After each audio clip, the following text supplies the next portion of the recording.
I studied first music when I was a teenager, and after I studied art history at the University of Havana, and I finished in 1976, and then the Institute of Cuban Film, they need some graduate students from humanities careers, and I started there with a group that we're supposed to be the assistant of director, the people who help the director to do their research, for documentaries, or anything that they need.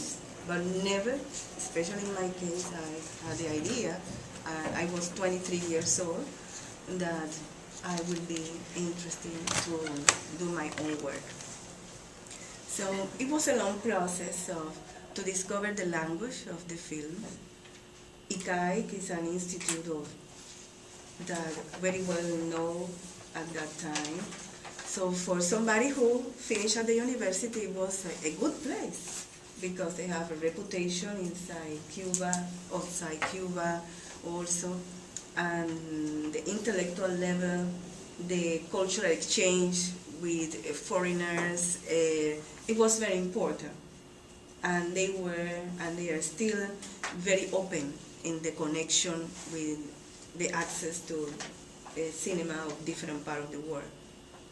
But the decision to direct, it didn't come immediately, because at that time it was a long process. You're supposed to be assistant of director, director asistente in fiction films.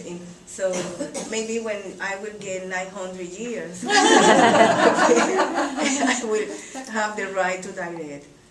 But at the same time, something very beautiful happened. I discovered that through the cinema, I can discover my country, I can discover the Cuban history, and I learned how an historical research could be became in images and sound. It could turn in a film. This is something that made me feel very excited.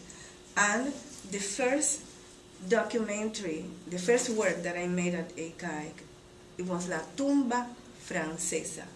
What happened in Cuba at the end of the 18th century, beginning of the 19th century? Because of the Haitian Revolution, many French arrived to Cuba with their ex-slave or ex-slave. And they founded a lot of coffee plantations in the mountains, especially in Oriente. And the slave or ex-slave or free blacks that arrived with the French, they organized the so-called Tumba Francesa, that it was a mutual society where they used to dance, and they're still dancing, they're still alive. So never in my studies of art history, I had the possibility to have access to these kind of things. I have been studying the Italian Renaissance 3 times, and you know, the Mona Lisa and everything, but never I hear anything about these kind of chapters of the Cuban identity.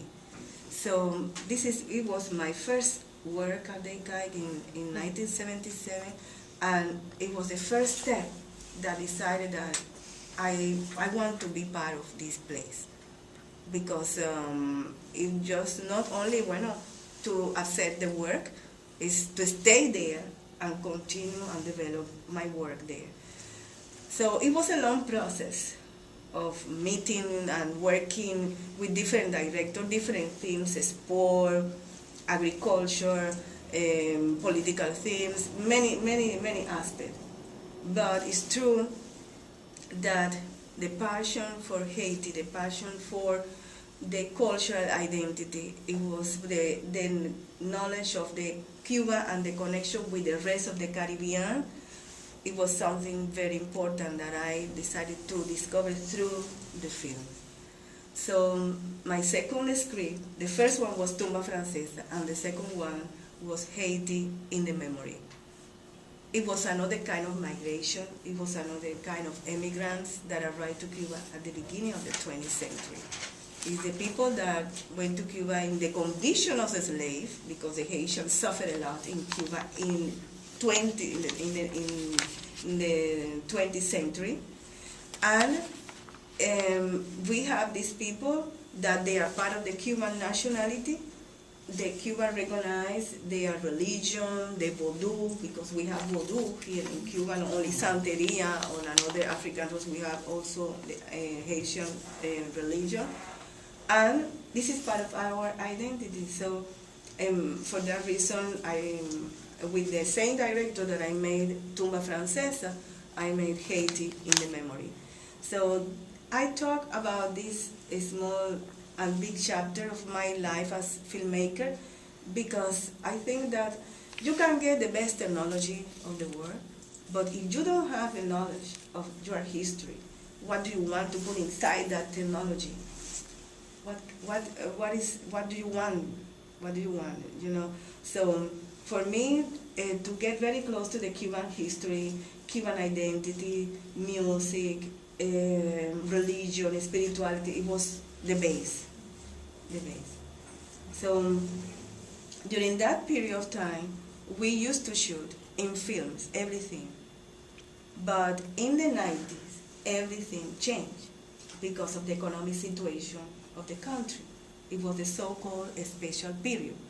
That means that the majority of the production, like almost the economy of the country almost collapsed. So many of us that wanted to do some documentary or fiction or something, we have to change to video technology. At that time, in the 90s, the video technology started in Cuba, not only in the Cuban TV, also many filmmakers, we turned to the video technology. And this was because of the cost of film? Yes, yes. Basically because of that and the Institute of Cuban Film that we used to produce between 45 or 50 documentaries every year, and 2 or 3 fiction films, and the economy of the industry changed. But at the same time, as I said, the video technology started, so many of us that wanted to continue the production, we have an alternative way to continue working. Of course, you have to get your own resources and your money, and we introduced little by little the concept of independent filmmaker that at the beginning it was not very well understood. They didn't understand very well, they didn't like the term very well. But for me, it was just a change of technology, a change to produce, and don't stop. Because at that time, you're supposed to sit down at home and suffer the blackouts and all the problem with the food and the transportation, but the artists, we want to continue.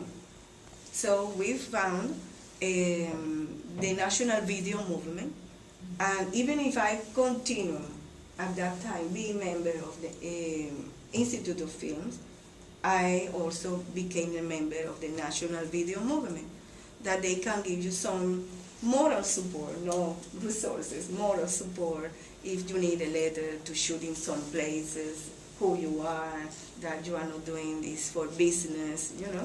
So it was one way. And also, it was the way of many women that we didn't have the possibility to direct inside the industry. We took the chance, you know, through the video technology. The majority of the people who were integrated in the national video movement were women in different fields, different institutions, not only at the CAI. They belong, some of them at the Cuban TV, the educational TV, but it was something that we didn't put together our energy. It was just, you know, to get the opportunity that we could do our work. So everybody tried to present the work according to your interests. And if I have been doing my work as a scriptwriter in Tumba Francesa, in Haiti in Memory, and I want